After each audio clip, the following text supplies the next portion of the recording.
Hello students, how are you. उम्मीद करता हूँ आप लोग सब अच्छे होंगे। जैसे कि आप जानते हो कि हमने कल का दिन और आज का दिन प्रॉब्लम के लिए रखा हुआ था, ठीक है। तो चलिए जो प्रॉब्लम आपकी आई हैं उनको डिस्कस करते हैं और फिर हम कल से स्टार्ट करेंगे आपका नया चैप्टर वर्क एंड एनर्जी, ठीक है।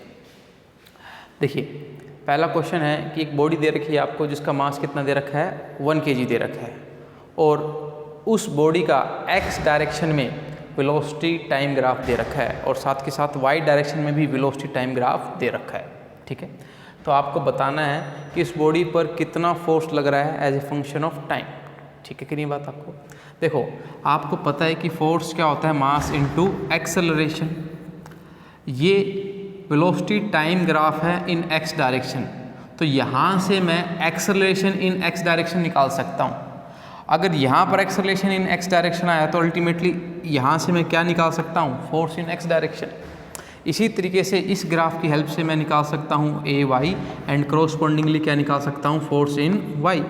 और फिर नेट फोर्स आपको पता है कि मैं कैसे लिख सकता हूँ, एफ एक्स इन आई कैप प्लस एफ वाई इन जे कैप, मतलब वेक्टरली सम कर सकता हूँ मैं उनका। क्लियर है बात आपको। चलिए देखते हैं कि कैसे मूव किया जा सकता है। अभी आप पहले इस 1 सेकंड के लिए देखो, आप इस 1 सेकंड के लिए वेलोसिटी टाइम ग्राफ कुछ ऐसा है और आपको पता है यूनिट नंबर 2 से वेलोसिटी टाइम का स्लोप आपको एक्सेलरेशन देगा। मतलब अगर मैं टेंजेंट थीटा निकाल लूँ इस ट्रायंगल में, ठीक है, तो मेरे को एक्सेलरेशन मिल जाएगा इस टाइम स्लॉट के लिए। For time greater than 0 and less than 1 acceleration in x direction कितना है बेटा, इसका tangent theta perpendicular by base that will be 2 metre per second square. कैसे, परपेंडिकुलर 2 है और बेस 1 है, ठीक है कि नहीं बात आपको। और for time interval greater than 1 and less then 2, ठीक है, तो आप इस पर्टिकुलर ट्रायंगल का टेंजेंट थीटा निकाल लें। क्लियर है कि नहीं बात आपको। तो एक्सेलरेशन इन एक्स डायरेक्शन कितना आ जाएगा, देखिए परपेंडिकुलर 2 है और बेस क्या है, 1 है, परंतु एंगल क्लॉकवाइज है तो ये क्या लिया जाएगा, -2 मीटर पर सेकेंड स्क्वेयर। आप सोच भी सकते हैं कि इस 1 सेकंड के दौरान वेलोसिटी बढ़ी है और इस 1 सेकंड के दौरान वेलोसिटी घटी है, तो एक्सेलरेशन यहाँ पर नेगेटिव होगा और यहाँ पर क्या होगा, पॉजिटिव होगा। क्लियर है कि नहीं बात आपको। एंड बियॉन्ड 2 अगर मैं बात करूँ तो एक्सेलरेशन इन एक्स डायरेक्शन कितना है, 0, क्योंकि यहाँ पर वेलोसिटी आपकी 0 हो गई है और इसके बाद वेलोसिटी 0 ही रही है, ना बढ़ी है और ना ही घटी है, तो एक्सेलरेशन कितना रहेगा, 0 रहेगा। क्लियर है बात आपको।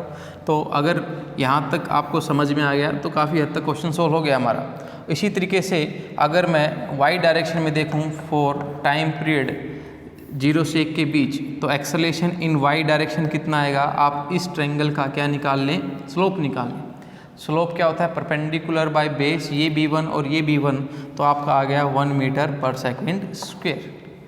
क्लियर है बात आपको। And for the time interval greater than 1 and less then 2, ठीक है, या फिर अप टू इन्फिनिटी बोल लो आप, है ना। देखो ये एक स्ट्रेट लाइन है, क्लियर हो रही कि नहीं हो रही बात आपको। स्ट्रेट लाइन है ये, स्ट्रेट लाइन का स्लोप कितना होता है, मतलब अगर parallel to the time axis हो तो उसका स्लोप कितना होता है, 0। क्लियर है कि नहीं ये बात आपको, है ना। क्योंकि आप देखो, आप बोल सकते हो कि अगर कोई ऐसी लाइन है तो उसमें ये परपेंडिकुलर होगा, ये बेस होगा, लेकिन अगर कोई लाइन ही ऐसी है तो कोई परपेंडिकुलर ही नहीं है उसमें। क्लियर हो रही कि नहीं हो रही बात आपको। और टेंजेंट थीटा में सबसे पहले क्या चाहिए, परपेंडिकुलर बाय बेस, तो परपेंडिकुलर 0, बेस तो है पर अगर स्ट्रेट लाइन है तो बेस तो है परंतु परपेंडिकुलर नहीं है, तो 0 बाय समथिंग 0, तो एक्सेलरेशन इन वाई डायरेक्शन कितना, 0। और आप ये भी सोच सकते हैं कि बेटा वाई डायरेक्शन में टाइम 1 के बाद वेलोसिटी कांस्टेंट है और वेलोसिटी जब कांस्टेंट होती है तो एक्सेलरेशन कितना होता है, 0 होता है। क्लियर है बात आपको। तो कुल मिलाकर जो मेरे पास डाटा निकल कर आया वो ये है, मैं दोनों लिख देता हूँ, देखते हैं एक बार। हाँ, ये मेरे पास डाटा निकल कर आया है, जब टाइम इंटरवल 0 और 1 के बीच में हो, 2 और 1 के बीच में हो। क्लियर है कि नहीं बात आपको। This is force in x direction, this is force in Y direction.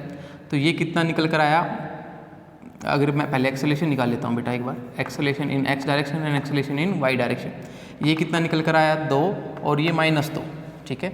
और इसके बाद ग्रेटर देन 2 के लिए 0, एक्सेलरेशन इन वाई डायरेक्शन, इसके लिए ये आया 1 और यहाँ पर कितना आया, 0 एंड 0। क्योंकि देखो 2 अगर यहाँ पर होगा तो इसके लिए भी कांस्टेंट वेलोसिटी है इस इंटरवल में भी, तो एक्सेलरेशन 0 और 2 के बियॉन्ड भी क्या है, 0 एक्सेलरेशन है क्योंकि वेलोसिटी कांस्टेंट है। ठीक है कि नहीं बात आपको। अभी देखो फोर्स क्या होता है, मास इनटू एक्सेलरेशन, क्लियर है बात आपको। तो अगर मैं यहाँ पर फोर्स की और एक कॉलम बना दूँ तो फोर्स मास इनटू एक्सेलरेशन करेंगे, मास 1 है।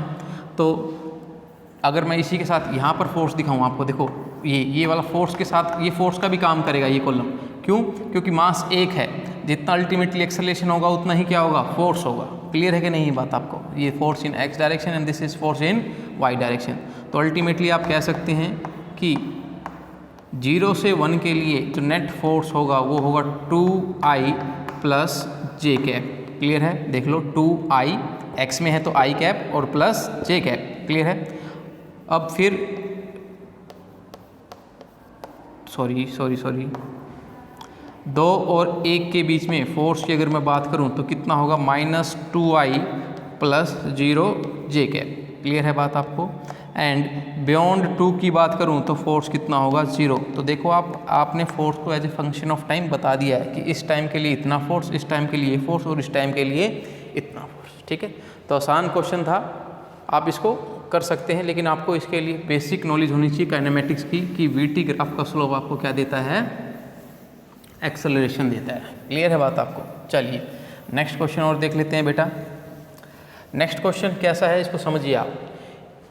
एक कार है और वो इस ट्रैक को फॉलो कर रही है, ABCDEF को एक चक्कर मार रही है। क्लियर है बात आपको। अब A से लेके C तक ये एक आर्क है जिसकी रेडियस कितनी है, 2r है। क्लियर है बात आपको। फिर CD एक स्ट्रेट पाथ है और उसकी डिस्टेंस कितनी है, r है। ठीक है, और ये वाला एक कर्व्ड पाथ है जिसकी रेडियस ऑफ कर्वेचर कितनी है, r है। समझ आई। ये 2r का सर्कल है, एक पार्ट है सर्कल का, और ये r रेडियस के सर्कल का पार्ट है। ठीक है, और फिर FA फिर से स्ट्रेट है जिसकी लेंथ कितनी है, r है। और कहीं पर भी कोई बैंकिंग नहीं है, मतलब कहीं से भी रोड एक तरफ से उठा हुआ नहीं है। ठीक है, ये ले रखा है मैंने, AF और CD स्ट्रेट लाइन है। क्लियर है, और r की वैल्यू आपको कितनी दे रखी है, 100 मीटर दे रखी है। कोफिशिएंट ऑफ फ्रिक्शन कितना दे रखा है, 0.1 दे रखा है। मैक्सिमम स्पीड ऑफ कार कितनी दे रखी है, 50 metre per second. Find minimum time to complete the 1 round. एक चक्कर पूरा करने में आपको कितना समय लगेगा वो बताना है। सिंस ये आपका किसका एग्जाम्पल है, आप जब एक राउंड लेते हैं, टर्न लेते हैं किसी भी रोड पर। क्लियर है, मैंने आपको ये बता रखा है ना, कि turning of A car on A level curve road, वो वाला एग्जाम्पल ही है। ठीक है, और वहाँ पर हमने क्या कॉन्सेप्ट लगाया था कि जैसे ही कार, देखो इस पर्टिकुलर पाथ पर कार लगातार टर्न करेगी, और टर्न करेगी तो टायर जो होंगे पिछले वाले वो उस तरफ आपकी तरफ थोड़े से मूव करते रहेंगे, सच डैट आपकी स्लाइडिंग उस तरफ होगी तो फ्रिक्शन फोर्स इस तरफ आएगा, और वो फ्रिक्शन फोर्स ही नेसेसरी सेंट्रीपिटल फोर्स को क्या करेगा, प्रोवाइड करेगा। तो पहले मैं बात कर रहा हूँ ABC की, फॉर ABC। क्लियर है बात आपको। तो necessary centripetal force mv² 2r, क्योंकि इस पर्टिकुलर पार्ट की रेडियस कितनी है, 2r, कौन प्रोवाइड करेगा बेटा, फ्रिक्शन फोर्स प्रोवाइड करेगा। और फ्रिक्शन फोर्स आपको पता लेवल रोड है, तो अगर आप देखेंगे तो mg नीचे और r ऊपर, और फ्रिक्शन फोर्स किसके बराबर होता है, म्यू इंटू r के, यानी कि म्यू इंटू mg। क्लियर है कि नहीं बात आपको। ये फ्रिक्शन फोर्स है, और मैक्सिमम फ्रिक्शन फोर्स काइनेटिक का कितना है यहाँ पर, म्यू mg। तो मैं लिख सकता हूँ mv² 2r is equal to mu mg। m से m क्या हो गया, कैंसिल। क्लियर है बात आपको। तो वेलोसिटी इस ट्रैक पर कितनी निकल कर आ गई मेरी, mu g into 2r under the root. Clear है, म्यू आपको पता है, जी आपको पता है, और r की वैल्यू 100 है, आपको गिवन है, तो यहाँ से मैं वेलोसिटी निकाल लूँगा। क्लियर है बात आपको। तो इस ट्रैक की वेलोसिटी आ जाएगी मेरे पास। क्लियर है, लेट इसको v1 नाम दे रहा हूँ, तो v1 मेरे पास आ जाएगी कुछ। ठीक है, मैं सोल्व नहीं कर रहा हूँ, आप खुद कर सकते हो। करूँ क्या यार, चलो कर देते हैं आप लोगों के लिए। 0.1 10 और ये कितना हो गया, 200 है ना, 2 इंटू 100, तो ये आ गया 2000 इंटू 0.1, यानी कि अंडर रूट 200 आ गया। ये समझ रहे हो बात आपको, under root 200 metre per second. v1 कितनी आ गई, अंडर रूट 200। आप अंडर रूट को सोल्व कर लेना, मैंने आपको लमसम आइडिया बता दिया है। ठीक है, अच्छा अभी इस पार्ट के लिए देखो आप एक बार, छोटे वाले पार्ट के लिए, छोटी वाली जो सर्कुलर पार्ट है, फॉर DEF तो वहाँ पर भी ये फॉर्मूला लगेगा mv²/r। इस बार रेडियस आप कौन सी लोगे, इस सर्कुलर ट्रैक की जो रेडियस ऑफ कर्वेचर है that will be r and this will be equal to μmg। Clear है कि नहीं बात आपको, क्योंकि ये चीज़ भी फ्रिक्शन फोर्स प्रोवाइड करवाएगा और फ्रिक्शन फोर्स कितना है μmg। तो यहाँ से V2 को मैं निकाल लूँगा, V2 कितना आ जाएगा, m से m कैंसिल हो जाएगा, √ μgr that's comes out to be 0.1 × 10 × 100। तो ये तो √100 आ गया बेटा, और √100 का मतलब कि 10, V2 कितना आ गया 10 मीटर पर सेकेंड। क्लियर है बात आपको। तो ये यहाँ पर चलेगा, ये कितने से 10 मीटर पर सेकेंड से चलेगा। क्लियर है बात आपको भाई, ठीक है। अब देखो इस पोर्शन को और इस पोर्शन को, ये स्ट्रेट पोर्शन है, यहाँ पर कोई भी आपको सेंट्रीपिटल फोर्स की रिक्वायरमेंट नहीं होगी, तो आपकी अपनी मर्जी है, आप यहाँ पर कितने पर हो, √200 पर हो सकते हो, मैक्सिमम √200 पर हो सकते हो इस पॉइंट तक। क्लियर है कि नहीं, क्योंकि ये इस पॉइंट का इस पर्टिकुलर कर्व का क्या है, पॉइंट है, ठीक है कि नहीं बात आपको। लेकिन CD की अगर मैं बात करूं तो CD के लिए तो आप फ्री हो, आप चाहो तो √200 से भी जा सकते हो, और मैक्सिमम कितनी दे रखी है, 50 दे रखी है यहाँ पर, मैक्सिमम कितनी दे रखी है, 50 मीटर पर सेकेंड। अगर आप √200 को सोल्व करोगे तो 50 तो आने वाला नहीं है, कम आएगा ये उससे, ठीक है कि नहीं बात आपको। क्योंकि 14 होता है 196 का, 196 का √ लेते हैं तो 14 आता है। तो यहाँ पर तकरीबन 14 के आसपास की स्पीड है उसके पास, हाँ कि ना, 14 से थोड़ी सी अधिक, लेकिन यहाँ पर वो 50 से चल सकता है, तो वो 50 स्पीड लेगा। क्योंकि हमें मिनिमम टाइम निकालना है, क्या निकालना है, मिनिमम टाइम, तो हम मैक्सिमम वेलोसिटी को लेंगे। भाई वेलोसिटी क्या होती है, डिस्टेंस अपॉन टाइम, या टाइम कहूँ क्या होगा, डिस्टेंस बाय वेलोसिटी। अगर ये मैक्सिमम होगी तो टाइम क्या होगा, मिनिमम होगा। तो मैं यहाँ पर मानूंगा वो कितने से चला, 50 से, और इसी तरीके से ये स्ट्रेट है तो यहाँ पर भी मान सकता हूँ मैं कितने से चला, 50 मीटर पर सेकेंड, क्योंकि इस पाथ पर तो वो 10 से चलेगा और इस पाथ पर वो 50 से चल सकता है। क्लियर है बात आपको। तो यहाँ पर दो वेलोसिटी फिक्स कर दिया आपने, कितनी बेटा, 50 मीटर पर सेकेंड। क्लियर है बात। तो अल्टीमेटली अगर मैं आपको पिक्चर दिखाऊं, पिक्चर ये बनेगी अब आपकी, ABC चलेगा कितनी वेलोसिटी से, आपका √200 से। क्लियर है बात आपको। और उसके बाद आपका CD चलेगा, वो आपका लेट V वेलोसिटी दे रहा हूँ मैं उसका नाम, 50 मीटर पर सेकंड से। ठीक है कि नहीं बात आपको।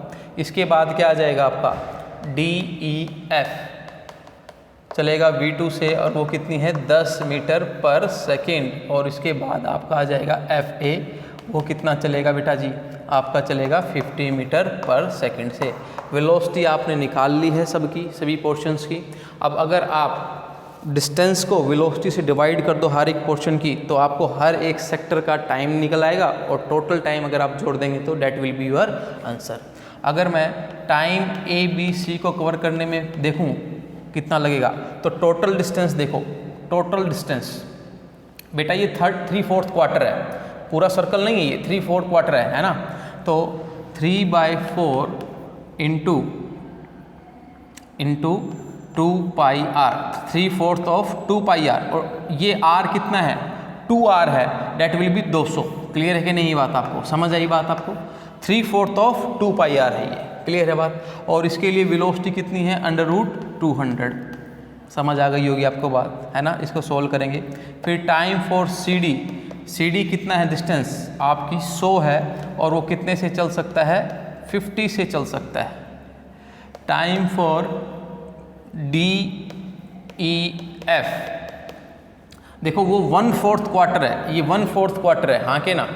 तो 1/4 ऑफ 2πr, और r इसकी रेडियस है, that will be equal to 100। ठीक है कि नहीं बात आपको, समझ आई बात आपको। तो 2π × 100, ठीक है, और डिवाइडेड बाय कितनी वेलोसिटी चल सकता है, 10 से चल सकता है।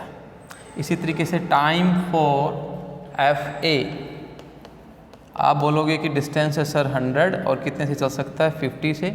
इन सब को सोल्व कर लेना और जोड़ देना, that is the minimum time to complete a round on this particular track. देखो अगर आप ध्यान से देखो, ये जो मैंने निकाली ना √200 और ये 10, ये भी मैक्सिमम वेलोसिटी निकाली मैंने, इससे ज़्यादा नहीं हो सकती। अगर इससे ज़्यादा होगी तो ये फिर इस ट्रैक से आउट हो जाएगा, गिर जाएगा। क्लियर है? आपको पता है कि ये चीज़ सेंट्रीपिटल फोर्स आपका ये प्रोवाइड करवा रहा है। क्लियर है कि नहीं बात आपको, है ना? तो ये मैक्सिमम वेलोसिटी निकालते हैं हम, आपको पता होगा डेरिवेशन में भी हमने किया हुआ है, मैक्सिमम वेलोसिटी विदाउट स्लिपिंग या विदाउट टॉपलिंग। क्लियर है कि नहीं बात आपको? ठीक है, तो ये मैक्सिमम वेलोसिटी होती है। जब वेलोसिटी मैक्सिमम हो तो टाइम क्या लगेगा? मिनिमम लगेगा। क्लियर है? तो होपफुली आपको ये दोनों डाउट आपके समझ आए होंगे। ठीक है, आपके पास अभी भी समय है, आप NCERT एक्सरसाइज को करें और डाउट हो तो पूछें। ऐसा नहीं है कि हम नेक्स्ट चैप्टर में बढ़ रहे हैं तो मैं आपके डाउट नहीं लूँगा। ठीक है, डाउट आपके हमेशा वेलकम है, परंतु एक बात आप ध्यान रखें कि मेरे प्रयास से यहाँ ज़्यादा फ़ायदा नहीं होने वाला है, आपके प्रयास से आपको ज़्यादा फ़ायदा होने वाला है। ठीक है, तो होपफुली आपको ये चीज़ें समझ आएंगी और आप भविष्य में इम्प्लीमेंट करेंगे इन चीज़ों को। यूनिट नंबर 4 करेंगे कल से, तो थोड़ा सा उसको पढ़िए पहले से कि वर्क क्या होता है, वर्क के टाइप क्या हैं, उसकी यूनिट क्या है, थोड़ा सा बेसिक करें तैयार। बाकी मिलते हैं कल, तब तक के लिए thank you and good bye.